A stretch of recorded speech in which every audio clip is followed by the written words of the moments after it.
Hello and welcome to PJ's, Pajama Talks with Pastor Jeannie. I'm Pastor Jeannie Sortland and I serve the United Methodist congregations of Kensal and Wimbledon, North Dakota. And I am so glad to be here and to welcome all of you here. And I've been on kind of a long break, but I got played out. It took a lot of energy getting things ready to be back up for in-person worship. And so I just needed to cool my jets a little bit and take some time and rest and try to generate some new ideas. So how are y'all feeling about the wind lately? It's been miserable, hasn't it? I mean, I just hate to be outside. I hate to drive anywhere. It just is exhausting. And one of the reasons it's exhausting is, and one of my church people from Wimbledon put it into words. She said, "You are just on edge when it's windy like this."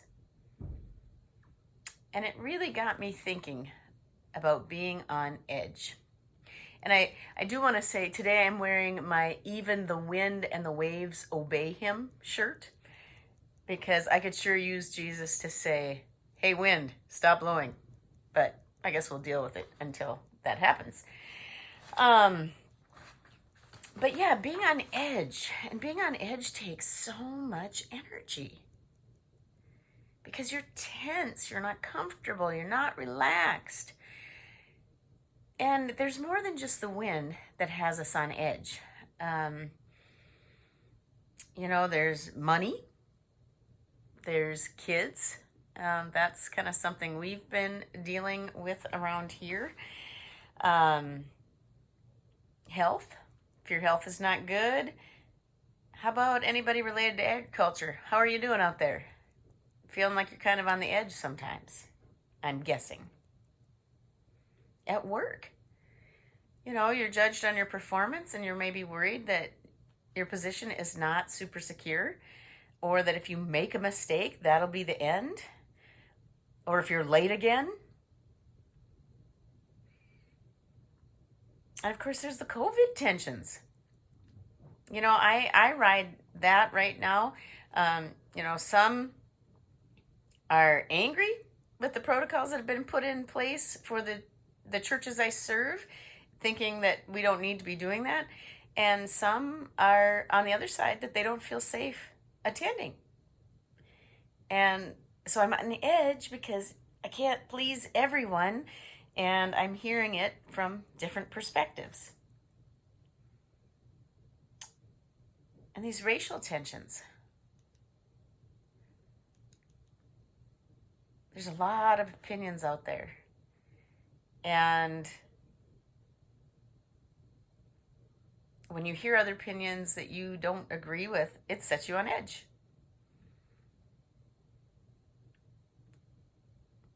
And Kent and I were talking a lot about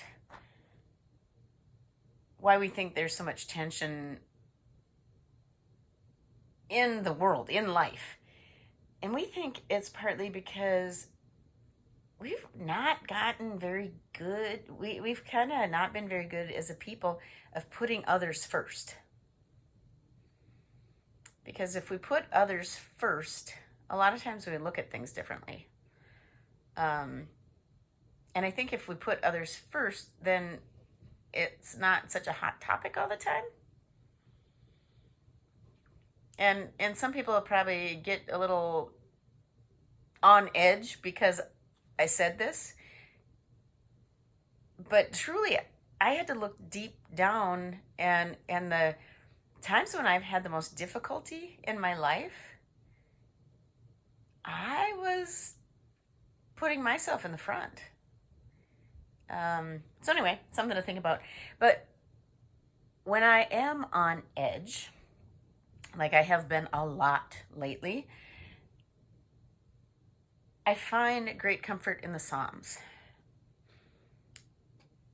Because in the Psalms you find praise, you find comfort, you see agony.